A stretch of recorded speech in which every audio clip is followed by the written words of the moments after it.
J'attends que ça se connecte. Et on est en direct. Hello, hello tout le monde. Bienvenue sur ce lundi décalé. Il est 12h30. Je vais laisser les gens se connecter. Je me connecte en même temps pour pouvoir voir vos commentaires et voir eh bien, ceux qui sont en direct. Si vous êtes en direct, vous m'écrivez hashtag direct. Et pour ceux qui vont voir cette vidéo en replay, je vous invite à écrire hashtag replay. Alors, je rapproche un petit peu mon micro. Et on va parler des fameuses, des inavouées, des croyances limitantes. Coucou Pascal, j'espère que tu vas bien. Donc, pour ceux qui connaissent pas le groupe, parce qu'on a eu pas mal d'entrées depuis quelques temps, tous les lundis 12h30, il y a un live qu'on appelle les lundis décalés, qui est en libre accès tout le long à la une du groupe, et on parle en fait du thème qui a été abordé la semaine précédente dans le groupe Existons sans réserve. Donc aujourd'hui, on va parler du thème des croyances limitantes. C'est la fameuse réalité à laquelle tu crois et qui limite ton champ d'action. Salut Anthony, j'espère que tu vas bien.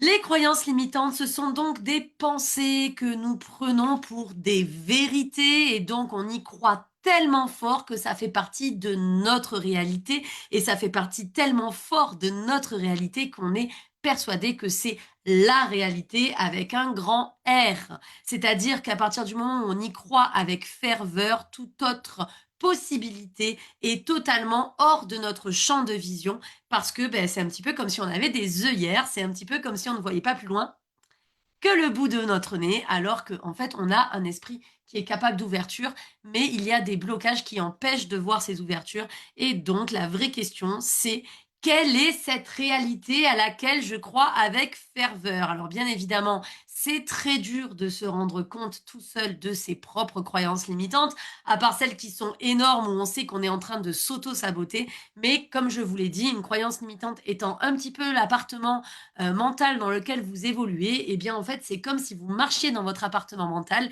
et que vous vous étiez jamais rendu compte qu'il y avait des portes dans cet appartement et que ces portes menaient sur un beau jardin. Et c'est là que vient l'intervention du coach, si j'ose dire, qui va vous dire non mais attends, regarde à droite et à gauche de ton tout couloir, là tu as jamais vu ces petites portes? Ces petites portes, elles font aussi partie de ta réalité, mais elles te permettent de voir autre chose et d'aller sur un autre chemin, un autre trajet que celui que tu arpentes depuis des mois, des années, des décennies et qui t'empêche du coup d'avancer parce que par définition, la croyance limitante est forcément limitante, c'est-à-dire qu'elle te limite, d'accord? Ce qu'il faut savoir, c'est que nous sommes des êtres de croyance. La base, et je ne parle pas de croyance religieuse, je parle de croyance tout court. La base, c'est qu'en fait, nous sommes des êtres de croyance et que nous faisons les choses parce que nous sommes persuadés qu'elles sont bonnes pour nous à l'instant où nous les faisons. D'accord?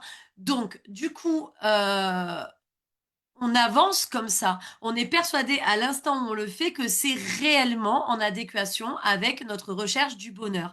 Mais c'est sans compter tous les filtres et les barrages et les blocages qu'on se met. Donc parfois, ta recherche du bonheur, ça va être d'être tranquille dans un coin et de ne pas te confronter à ton corps de souffrance. Et c'est là que la croyance limitante intervient. C'est-à-dire, je te donne un exemple.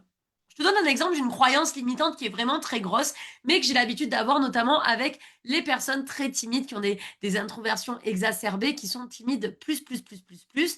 Alors, par exemple, c'est si je prends la parole en public, c'est sûr, on va se moquer de moi. Donc, je ne prends pas la parole en public, je me tais et je reste dans mon coin.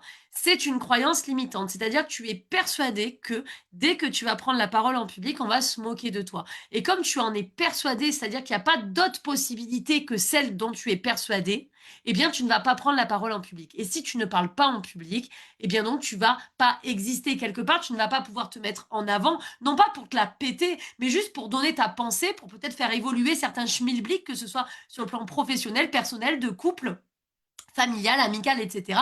Et donc, tu vas te taire, tu vas te mettre en retrait, et donc, tu vas te limiter dans ton champ d'action et d'évolution. Et c'est ben, ni plus ni moins que la définition parfaite de la croyance limitante.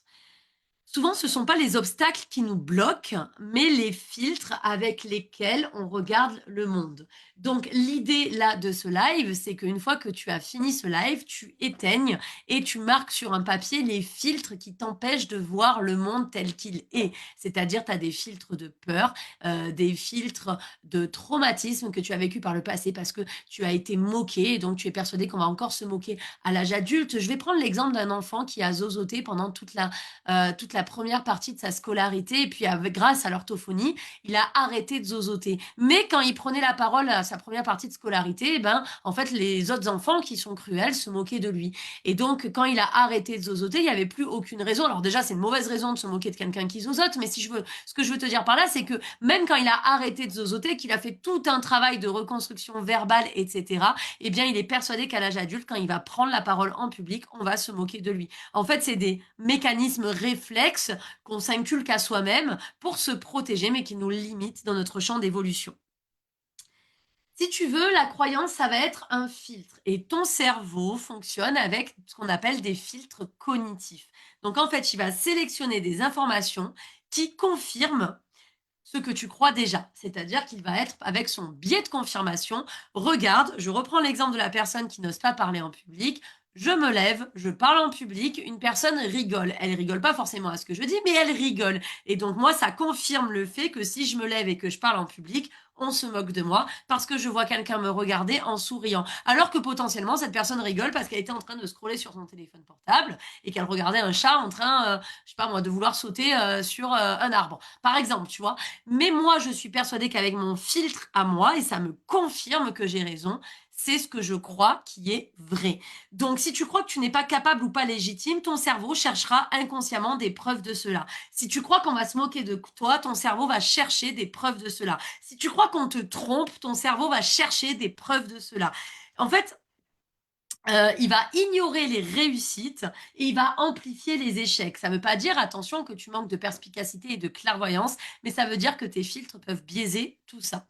Donc c'est très compliqué de faire la part des choses entre ce qui est vrai et entre ce qui est filtré.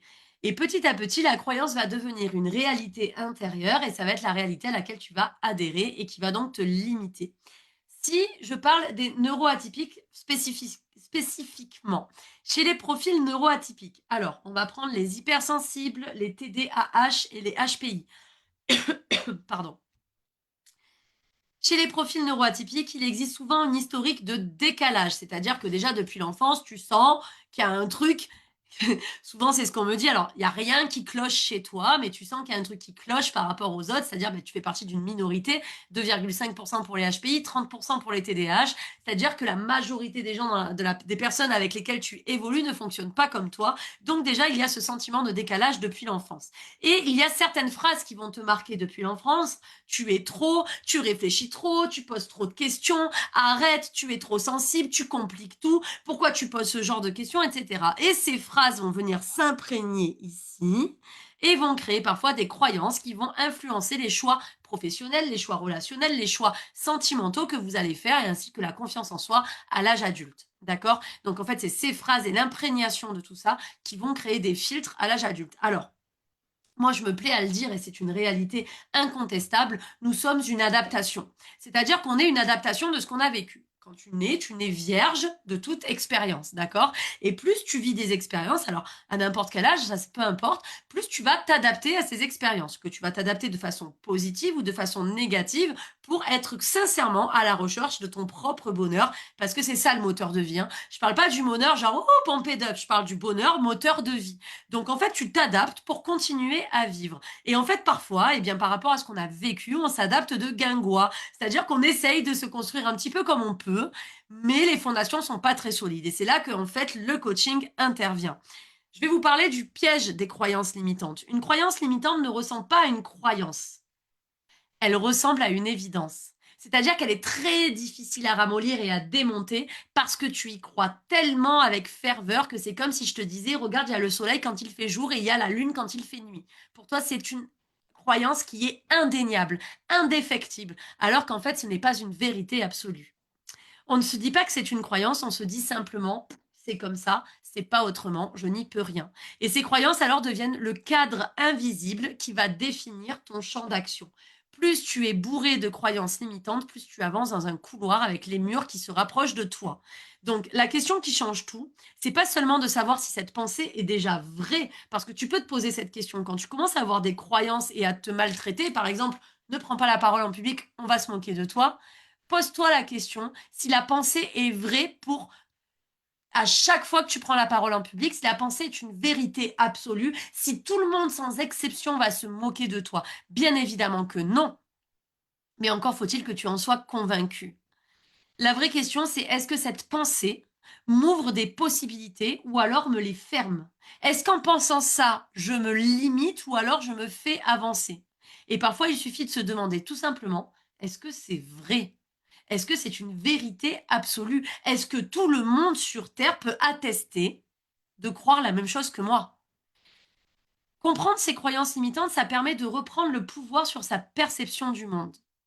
Et plus ta perception du monde sera ouverte, et plus tu vas gagner dans des filtres qui seront de plus en plus larges, et plus tu auras le choix, et plus ton champ d'action va s'élargir.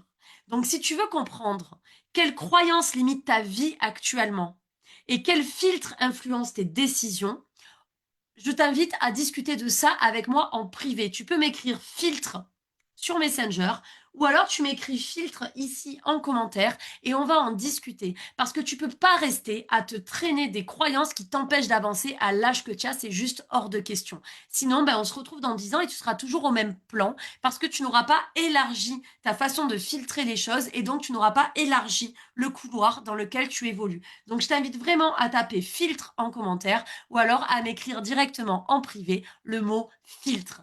Je te souhaite une belle journée, un bon appétit et on se retrouve la semaine prochaine pour le prochain lundi décalé. Bye bye!